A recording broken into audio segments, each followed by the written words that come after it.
there, this is Mary Humphrey of Mary Humphrey Coaching. We have been talking in a series about the behaviors in those that have narcissistic tendencies. And we've discussed a couple of behaviors in recent vlogs. I'm going to read those off to you real quickly. Not listening, cheating, admiration, do not take criticism well, lack empathy, belittling others, feeling that they're more attractive than they actually are, gaslighting, putting certain people on the pedestal. And then I set love bombing aside, and I talked about that in a video all of its own. And today we're talking about a few more behaviors, one of which is a history of troubled relationships. Another is exploiting others, as well as of lack of boundaries and perceived threats. And then we're going to wrap this series of common behaviors in narcissistic personalities. Let's get started with history of troubled relationships. People with narcissistic personalities always have a history of troubled relationships. It could be ex-wives, it could be problems with their mother, it could be problems with neighbors that they've had, it could be problems with ex-in-laws. But a person with narcissistic personality always shifts the blame of those troubles that they've had on the other person.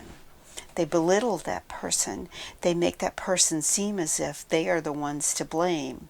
But what they are doing is they're shifting the blame from themselves to make their own behavior look good. And again, this is seen as history. A person with a narcissistic personality can always list off many people that they have had in their lives that they can falsely accuse of behaviors and say some derogatory things, belittle these people, when actually the person with a narcissistic personality is the one to blame. They've been abusive, they've been belligerent, been self-centered, they've had bad attitudes with these people, but they have a way of shifting the blame onto others, and they have a history of this. They also exploit others. They can treat other people so well, such as when they're love bombing, but they can treat people so well. They can throw on the charm, but they're actually grooming these people. Sometimes the narcissist is so good at this, and they've done this so much in their lifetimes, that they don't even know themselves that they're exploiting. Of course, they would refuse to believe that as well. So they treat these other people well until the people no longer meet their needs. So say it's a friendship and they have groomed this person to meet their needs. Maybe they're going to use this person as a scapegoat. They're going to get information that they need from this person, for example. And they're going to do everything they can to convince this person, this scapegoat, which we can also call a flying monkey, maybe to go out and get information about the person that they're dating or the person that they're married to. And so the flying monkey then acts like they're best friends with this person that the narcissist is interested in learning about. It's a pretty convoluted situation, I know. But until this person no longer serves the narcissist is going to continue to exploit this person because they're serving the narcissist what they need. It could be scapegoating, it could be flying monkey, it could just be literal support that this person has them on the pedestal, and until they no longer have the narcissist on the pedestal, this person is being exploited. It's always about serving the person with a narcissistic personality, and that's where the exploitation comes in. Now, we're also looking at the behavior of lack of boundaries, and what this can look like is a lack of empathy for you, or a lack of caring whether or not something is right or wrong, a lack of caring if you tell this person, you can talk to me when you are not in this abusive mood, you can talk to me when you no longer cut me down, you can talk to me when you are no longer in this angry mood or this belligerent mood. But the narcissist will say, you're crazy. They'll gaslight you. You're too sensitive. You're crazy. They won't have these boundaries. The other boundaries that they have is because most people with narcissistic personalities have really poor self-esteem. So they are out to prove that they are the good guys, and they'll do everything they can do, step out of boundaries, just to keep you in their web. And the lack of boundaries will look like you may need time alone. You may need time to be able to just go into the bathroom. And this is typical. They'll barge right in. What are you doing?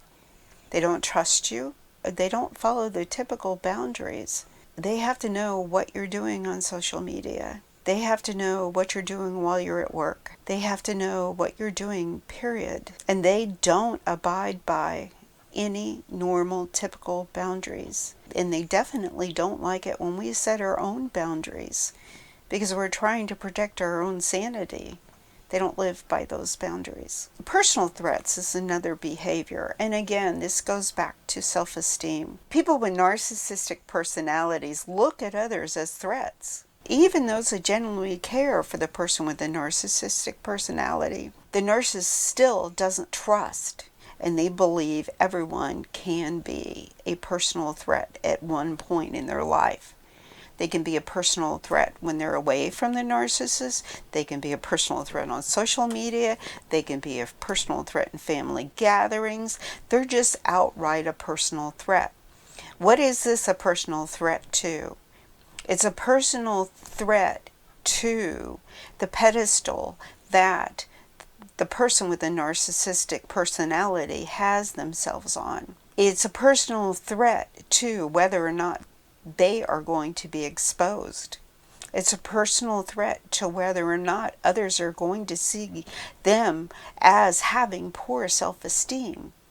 It's a personal threat to their threshold on this earth. So they have these behaviors, these on-guard behaviors. They're always grooming. They're exploiting. Whether you are innocent or not, you're the target of the narcissist, because you're always a perceived threat. It doesn't matter how much you love or respect this person, you are a perceived threat. And this is due to a very poor self-esteem. And the narcissist has dealt with this, in most cases, all of their lives. This quick little vlog wraps up my series on the common behaviors of narcissists. I hope you found it helpful. If you haven't subscribed yet, please hit subscribe. And if you like, don't forget to hit the like button. And remember this, sharing is most definitely caring. And if you have Christian beliefs, don't forget to pray over this if you are in one of these narcissistic situations. And check out the video, I believe it's going to pop up in this corner here, about healing from narcissistic relationships. Have a wonderful day. Thank you.